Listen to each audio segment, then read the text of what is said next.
മേഘ നാളെ ഒരു ഹോട്ടലിൽ പോവുകയാണ്. അവിടെ ചെന്ന് രാത്രി കിടന്നുറങ്ങിയിട്ട് ഭയങ്കര മൂട്ട ശല്യം. ആ കട്ടില് മേഘ എടുത്തോണ്ട് പോയിട്ട് വൃത്തിയാക്കി തിരിച്ചവർക്ക് കൊണ്ടു കൊടുക്കും. പക്ഷേ അത് ചെയ്ത ഒരാളുണ്ട്. അത് മറ്റാരുമല്ല, നമ്മുടെ മഹാരാജാസ് കോളേജിലെ കുറച്ച് SFIക്കാർ കൂടി ചേർന്നിട്ടാണ്. അത് വളരെ, അതായത് അവിടെ മൂട്ടശല്യം കൂടിയുണ്ട്. കട്ടില് പതിയെ കൊണ്ടുപോകാൻ വേണ്ടിയിട്ട് ചില ശ്രമങ്ങൾ നടത്തി. അത് കൈയോടെ പിടിച്ചപ്പോൾ എന്തൊക്കെയോ വിഷയങ്ങൾ നടന്നു എന്ന് പറയുന്നത് എന്താണ് അതിന്റെ യാഥാർത്ഥ്യം? എന്തോ ഭാഗ്യത്തിന് കട്ടില് നടന്നു വന്ന് വണ്ടിയിൽ ഇരുന്നാണെന്ന് മാത്രം പറഞ്ഞിട്ടില്ല എന്ന് മാത്രമേ ഉള്ളൂ. ഇങ്ങനെ എനിക്കൊന്ന് രാത്രി ഇരുന്നിട്ട് ഓരോരോ തോന്നലുകൾ, ഇന്ന് രാത്രി കുറച്ച് കട്ടിലുകൾ മറിച്ചങ്ങ് വിറ്റാലോ അല്ലെങ്കിൽ വീട്ടിൽ കൊണ്ടുപോയിട്ടാലോ എന്ന് വിചാരിച്ചിട്ടുണ്ടാവും. ഫോൺ എടുത്ത് പോർട്ടർ, കൊച്ചിയല്ലേ, പോർട്ടറൊക്കെ ബുക്ക് ചെയ്യുന്നു, ഒരു പെട്ടിയോട്ടോ വന്ന് നിൽക്കുന്നു, 8 കട്ടിലുകൾ കടത്താൻ ശ്രമിക്കുന്നു, വാർഡൻ കൈയോടെ പിടിക്കുന്നു. എന്താ പറയാ, കട്ടിലെടുത്തിട്ട് നീ എങ്ങോട്ടാ പോകുന്നത്? വല്ലാത്ത മൂട്ടശല്യം, ഞാനൊന്ന് വൃത്തിയാക്കാൻ കൊണ്ടുപോവാണെന്ന് സംഭവം പിടിച്ചിട്ടുണ്ട്. അവരുടെ മനസ്സ് നമ്മൾ കാണാതെ പോകും. കേരളത്തിലെ SFI അവര് വിപ്ലവ പ്രസ്ഥാനങ്ങളാണ്. എത്രത്തോളം വിപ്ലവം നടത്തിയ ആൾക്കാരാണ്. മൂട്ടയ്ക്കെതിരെ നടത്തിയ വിപ്ലവത്തിനാണ് അല്ല, ഒന്ന് ആലോചിച്ച് നോക്കൂ. വിദ്യാർത്ഥികൾ അനുഭവിക്കുന്ന പ്രശ്നങ്ങൾ നമ്മൾക്കാർക്കും മനസ്സിലാകത്തില്ല. രാത്രിയിൽ കിടന്നുറങ്ങുമ്പോൾ, അതായത് രാവിലെ തൊട്ടിരുന്ന് കുത്തിയിരുന്ന് പഠിച്ച്, കോളേജിൽ പോയിരുന്ന് പഠിച്ച് ഒന്ന് കിടക്കാമെന്ന് കരുതി കട്ടിലേക്ക് പോയി കഴിഞ്ഞാലോ ശല്യങ്ങളായിട്ടുള്ള മൂട്ടകൾ. അതിനെ ഓടിക്കണ്ടേ? വിദ്യാർത്ഥികളുടെ അവകാശങ്ങൾക്ക് വേണ്ടി പോരാടുമ്പോ മൂട്ടയ്ക്കെതിരെ പോരാടുന്നത് അതിന്റെ ഒരു ഉചിതം തന്നെയാണ്. അപ്പൊ അങ്ങനെ അവര് പോരാട്ടത്തിനായിട്ട് പോകുന്നു, കട്ടിലുകൾ എടുക്കുന്നു, കട്ടിലുകൾ ഓട്ടോയിൽ കയറ്റുന്നു. പക്ഷെ വാടൻ പിടിച്ചപ്പോഴാണ് വിഷയമായത്.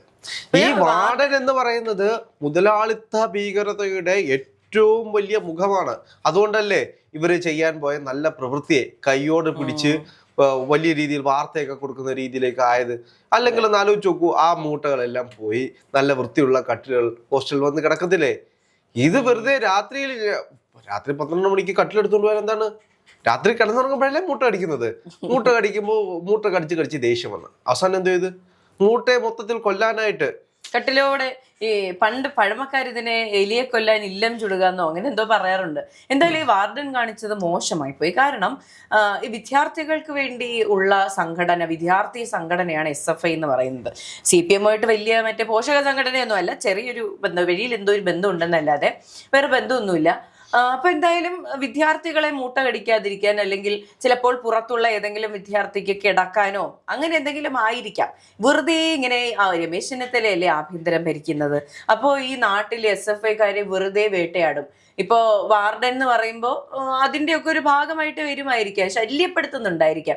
എന്തായാലും ഈ കോളേജുകളിലും കലാലയങ്ങളിലൊക്കെ SFIക്കാരെ ഇങ്ങനെ ഉപദ്രവിക്കുന്നത് അങ്ങ് നിർത്തണം. ഇവരെന്തിനാണ് നിങ്ങൾ ഇങ്ങനെ ദ്രോഹിക്കുന്നത്? എനിക്ക് അതിലൊന്നും അല്ലായിരുന്നു വിഷമം. ഇന്നലെ കഴിഞ്ഞ ദിവസം മൂട്ടയ്ക്കെതിരെ വലിയ പ്രതിഷേധവുമായിട്ട് കട്ടിൽ കൊണ്ടുപോകാൻ നോക്കി. അപ്പോൾ കട്ടിൽ കൊണ്ടുപോകാൻ നോക്കിയത് എന്തിനാണെന്ന് വെച്ച് കഴിഞ്ഞാൽ മൂട്ടയെ ഇല്ലാതാക്കാൻ വേണ്ടിയിട്ടാണ്. അത് മഹാരാജാസ് കോളേജിലാണ്. മഹാരാജാസ് കോളേജിന്റെ ഹോസ്റ്റലിൽ നിന്നാണ്.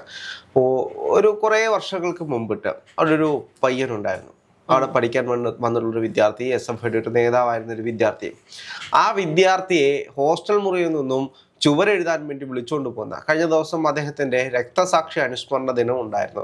എത്ര സഖാക്കൾ അത് ഓർത്തു എന്ന് എനിക്ക് ഇപ്പോഴും ഓർമ്മയില്ല. എത്രാമത്തെ ദിനമാണ്, വർഷമാണെന്ന് കൂടെ പറഞ്ഞാൽ ഓർത്താൽ എല്ലാവർക്കും നല്ലതായിരിക്കും. അല്ല, ഒന്ന് ആലോചിച്ച് നോക്കൂ. അവിടെ മൂട്ടയ്ക്കെതിരെ പ്രതിഷേധം നടത്താൻ പോകുന്ന SFIക്കാർ അന്ന് വർഗീയത തുലയട്ടെ എന്നൊരു ഭിത്തിയിൽ എഴുതി വെച്ചതിന്റെ പേരിലാണ് ഒരു വിദ്യാർത്ഥിയെ കൊന്നു കളഞ്ഞതെങ്കിൽ, ആ കൊന്നു കളഞ്ഞിട്ട് എത്ര സർക്കാർ മാറി വന്നു? 10 വർഷക്കാലമായിട്ട് പിണറായി വിജയന്റെ സർക്കാർ തന്നെയായിരുന്നു ഭരിച്ചുകൊണ്ടിരുന്നത്. എന്തുകൊണ്ട് അതിൻ്റെ കേസ് ഒരു അടി അങ്ങോട്ട് അനങ്ങാഞ്ഞത്?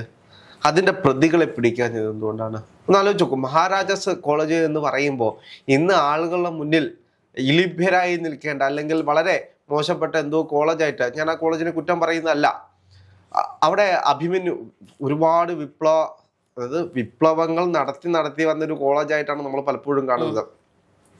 അത്രത്തോളം സംഘർഷഭരിതമായിട്ടുള്ള ക്യാമ്പസ്, ആ രീതിയിലേക്കാണ് പലപ്പോഴും നമ്മൾ കണ്ടുള്ളൂ. പക്ഷെ സിനിമയിലൂടെയൊക്കെ നമ്മൾ അറിഞ്ഞ മഹാരാജാസ് കോളേജ് എന്ന് പറയുന്നത് എന്തോ വലിയൊരു സംഭവമാണ് എന്നായിരുന്നു. പക്ഷെ അതിനെല്ലാം അപ്പുറത്തേക്ക് ഇന്ന് മഹാരാജാസ് ക്യാമ്പസിനെ വളരെ മോശമായിട്ടുള്ള രീതിയിൽ ആക്ഷേപിക്കുന്ന ഒരുപാട് ആളുകളുണ്ട്. ഇതിൻ്റെ എല്ലാം കാരണം എന്താണ്? അടിസ്ഥാനം എന്താണ്? ഇത്തരത്തിലുള്ള സംഘടനകൾ ചെയ്തു വെച്ചതിൻ്റെ പരിണിത ഫലങ്ങളാണ് നമ്മൾ അനുഭവിച്ചുകൊണ്ടിരിക്കുന്നത്. ഒന്ന് ആലോചിച്ച് നോക്കൂ, 10 വർഷക്കാലമായിട്ട് സ്വന്തം സഹപാഠിക്ക് നീതി വാങ്ങിച്ചു കൊടുക്കാൻ കഴിയാത്ത ആളുകൾക്കാണ് മൂട്ടയ്ക്ക് വേണ്ടിയിട്ട് വിദ്യാർത്ഥികൾക്ക് നീതി വാങ്ങിച്ചു കൊടുക്കാൻ പോകുന്നത്. ആ മൂട്ടയെ എനിക്ക് പറയുമ്പോൾ തന്നെ ചിരി വരും. ഒന്ന് ആലോചിച്ച് നോക്ക്.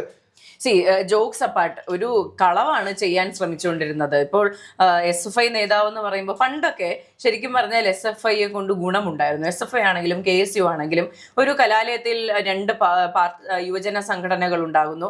അപ്പോൾ ഏറ്റവും നല്ല നേട്ടങ്ങൾ വിദ്യാർത്ഥികൾക്ക് ഉണ്ടാകുന്നു, നല്ല നല്ല പരിപാടികൾ സംഘടിപ്പിക്കുന്നു. ഇങ്ങനെയൊക്കെയാണ് SFIയുടെയും KSUവിൻ്റെയും ഒക്കെ ഒരു ലേബൽ എന്ന് പറയുന്നത്. ഇപ്പോൾ പല കലാലയങ്ങളിലും SFI യൂണിയനുകൾ മാറി KSU യൂണിയനുകൾ വന്നതിന്റെ പ്രധാന കാരണം എന്ന് പറയുന്നത് ഇവരുടെ ഈ സ്വഭാവമാണ്.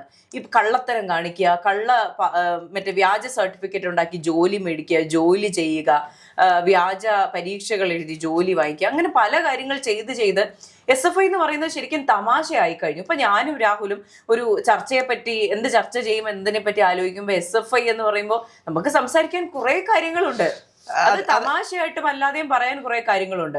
ഈ സംഘടനയെ ഇത്രയും അപഹാസ്യമായ രീതിയിലേക്ക് എത്തിച്ചത് ഈ പറഞ്ഞ നേതാക്കളൊക്കെ തന്നെയാണ്.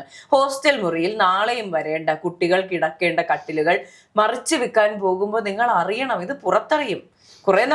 പല നാൾ കള്ളൻ ഒരു നാൾ പിടിയിൽ എന്ന് പറയുന്ന പോലെയാണ്. പണ്ട് ചിലപ്പോ ഒരു കസേരയോ ഒരു കുഷ്യനോ കൊണ്ടുപോയിടത്താണ് ഒരു കട്ടില് കൊണ്ടുപോകാൻ ശ്രമിച്ചത്. അത്ര ലാഘവത്തോടെ അത് ചെയ്യാൻ അവർക്ക് സാധിക്കുന്നുണ്ടെങ്കിൽ മഹാരാജാസ് കോളേജിൽ SFIക്കാർ എന്തൊക്കെ ചെയ്തിട്ടുണ്ടാവും എന്ന് ആലോചിച്ച് നോക്കണം. തീർച്ചയായിട്ടും. ഇപ്പോൾ മഹാരാജാസ് കോളേജ് മാത്രമല്ല, കേരളത്തിലെ SFI ഭരിക്കുന്ന കോളേജുകൾ എടുത്തു വെച്ച് നമ്മൾ പരിശോധിക്കുകയാണെങ്കിൽ കാലാകാലങ്ങളായിട്ട്, അത് 1-2 കൊല്ലമല്ല, 10-15 കൊല്ലമായിട്ട് SFI തന്നെ അവിടെ മറ്റൊരു സംഘടനയ്ക്കും വളരാൻ ഒരു വളക്കൂറുണ്ടാക്കാത്ത രീതിയിൽ അവർ പടർന്ന് പന്തലിച്ച് നിൽക്കുകയാണെങ്കിൽ നമ്മൾ നോക്കിക്കഴിഞ്ഞാൽ അവിടെ പഠിച്ചിറങ്ങി പോയി കഴിഞ്ഞിട്ടുള്ള 10 വർഷവും 15 വർഷവും ഇപ്പോൾ 35-45 വയസ്സായിട്ടുള്ള SFIക്കാരെ നമുക്ക് അവിടെ കാണാൻ കഴിയും. അപ്പോൾ അവരാണ് തീരുമാനങ്ങൾ എടുക്കുന്നത്. ആര് പഠിക്കാൻ വരണം, നാളെ മൂട്ട ഇവിടെ കാണണോ, മൂട്ട ഇവിടെ കാണണ്ടയോ, കട്ടില് കൊണ്ടുപോകണോ, ഇതെല്ലാം തീരുമാനിക്കുന്ന ഇവരാണ്. ഇത് വർഷങ്ങളായിട്ട് അവിടെ ഇപ്പോൾ നമ്മൾ മോഹൻലാലിന്റെ സിനിമയൊക്കെ എടുത്ത് വെച്ച് നോക്കിക്കഴിഞ്ഞാൽ, ഞാൻ ലാലേട്ടൻ എന്നൊക്കെ പറഞ്ഞ് മോഹൻലാല് എന്നും ഞാൻ ഈ കോളേജിലെ രാജകുമാരനാണ് എന്ന് പറഞ്ഞ് നിൽക്കുന്ന ഒരുപാട് സീനറികൾ കണ്ടിട്ടുണ്ട്. ഇവരെല്ലാം അതിനുവേണ്ടി പരിശ്രമിക്കുന്ന ആളുകളാണ്. പക്ഷേ ഒരു കാലഘട്ടം കഴിഞ്ഞാൽ അത് മാറണ്ടേ?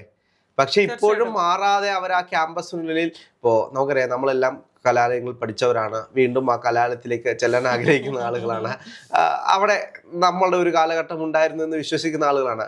പക്ഷെ അതെല്ലാം കഴിഞ്ഞു.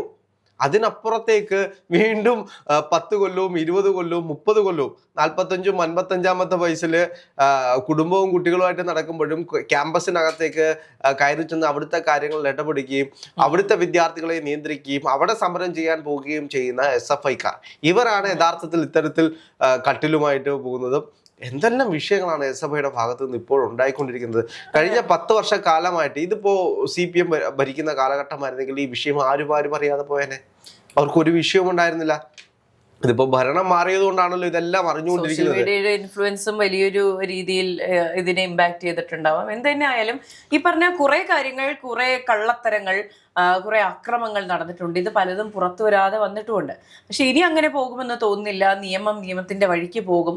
ആർക്കും പിടിച്ചു നിർത്താൻ കഴിയില്ല. ഇപ്പോൾ അഭിമന്യുവിന്റെ കാര്യമാണെങ്കിൽ പോലും 8 വർഷമായി ആ കുഞ്ഞ് കൊല്ലപ്പെട്ടിട്ട്. അപ്പോൾ ഇപ്പോഴും അഭിമന്യു രക്തസാക്ഷിത്വം എന്ന് പറഞ്ഞ റീലുകൾ ഇടുന്ന, അതിനെ റീച്ചാക്കുന്ന, അല്ലെങ്കിൽ കലാലയങ്ങളിൽ അവനെ വലിയ രീതിയിൽ കൊട്ടിഘോഷിക്കുന്ന ഇവരാരും ഈ പറഞ്ഞ കുഞ്ഞിന് നീതി ലഭിക്കാൻ വേണ്ടി ഒരു ചെറുവിരൽ അനക്കാൻ തയ്യാറായിട്ടില്ല. അവരുടെ സർക്കാരിനെ അവർ ചോദ്യം ചെയ്തിട്ടില്ല.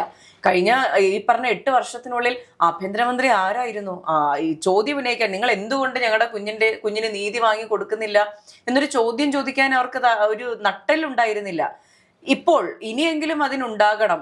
ഇനി നിങ്ങളുടെ പാർട്ടി അല്ലല്ലോ ഭരിക്കുന്നത്, അപ്പോൾ സ്വാഭാവികമായി ചോദ്യം ചോദിക്കണം. ഒന്ന് ആലോചിച്ച് നോക്കൂ, കേരളത്തിൽ വർഗീയത തുലയട്ടെ എന്ന് പറഞ്ഞ് എഴുതി വച്ചതിന്റെ പേരിൽ ക്യാമ്പസ് ഫ്രണ്ടിന്റെ ക്യാമ്പസ് ഫ്രണ്ട് എന്ന് പറയുന്ന, അല്ലെങ്കിൽ വർഗീയ സംഘടന ഇല്ലാതാക്കിയ ഒരു സംഘടനയിലെ പുതിയ കാലത്തിന്റെ യുവാക്കൾ ചെയ്യുന്നൊരു കാര്യമാണ് ക്യാമ്പസിൽ കിടക്കുന്ന കട്ടിലുകൾ മോഷ്ടിച്ചുകൊണ്ട് പോവുക, ക്യാമ്പസിലെ സാധനങ്ങൾ മറിച്ച് വിറ്റ് അന്നന്നതിൻ്റെ ചെലവിനുള്ള വക കണ്ടെത്തുക. ഒന്ന് ആലോചിച്ച് നോക്കൂ. വിപ്ലവ പ്രസ്ഥാനം, പുരോഗമന പ്രസ്ഥാനം എന്നൊക്കെ ഇവർ പറയും. വർഗീയത തുലയട്ടെ എന്ന് എഴുതി വെച്ചതിന്റെ പേരിൽ അഭിമന്യു അവിടെ മരിച്ചിട്ടുണ്ടെങ്കിൽ ആ ക്യാമ്പസിൽ, ആ കലാലയത്തിൽ, നമുക്കറിയാം മഹാരാജസിനെ പറ്റി, ഒന്ന് കൂവി വിളിച്ചു കഴിഞ്ഞാൽ അപ്പുറത്ത് നിന്നൊരു കൂവലുണ്ടാവും, അത് ഏതെങ്കിലും SFIക്കാരൻ്റെ ആകും. അങ്ങനെയുള്ള ഒരു ക്യാമ്പസിലാണ് ആ അഭിമന്യു എന്ന് പറയുന്ന ഒരു ചെറുപ്പക്കാരൻ മരണപ്പെട്ടത്.